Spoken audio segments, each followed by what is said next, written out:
Hi, I'm Michelle Onifray with International Mountain Connection. Welcome to episode 2 of Mountain Madness.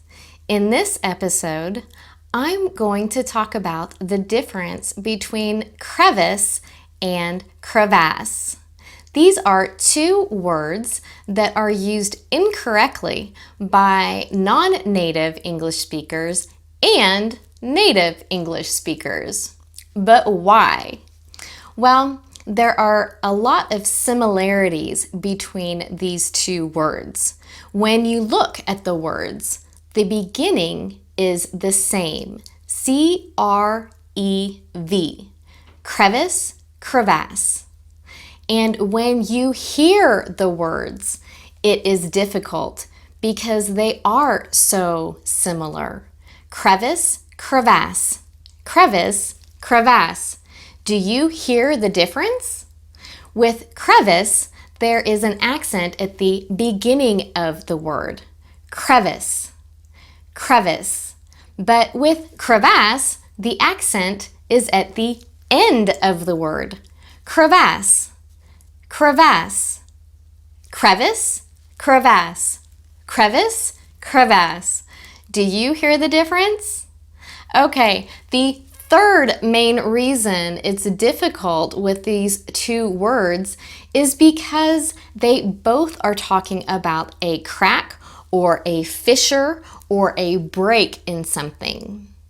So let's talk about crevice. Crevice is a crack or a break, but in rock. And that is probably the most important thing to remember. We are talking about rock. So if you are a rock climber, you will be very happy if there are crevices on the route because maybe you can put your foot inside a crevice and you can reach up to the next handhold. Now, technically, you can use your fingers or your hands to climb using a crevice, but personally, I do not like to do that because sometimes there are bugs inside.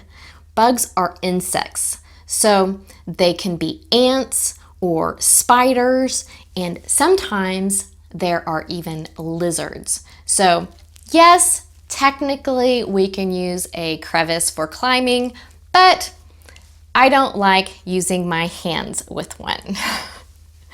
But a crevice can actually be much wider and a hiker can fall in. If it's summertime and they fall, it's usually because they slip or they lose their balance.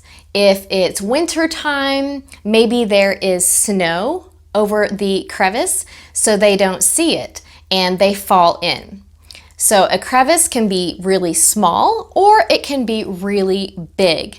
But the most important thing to remember is that a crevice is rock, okay? Now with a crevasse, we are talking about a glacier. And so a glacier can be, the crevasse in the glacier can be very narrow and you can walk over the crevasse. And sometimes the crevasse is a little wider and you have to jump over the crevasse. And sometimes the crevasse is so wide that you can't go from one side to the other. But the most important thing to remember about a crevasse is that we are talking about a glacier. So with crevice, it is rock, and crevasse, we're talking about glaciers. If you want to be notified of the next video for Mountain Madness, all you have to do is click on the subscribe button and the bell. And remember, why trust International Mountain Connection with your English training? Because Brian isn't in the kitchen, he's in the mountains. I will see you next week. Bye-bye.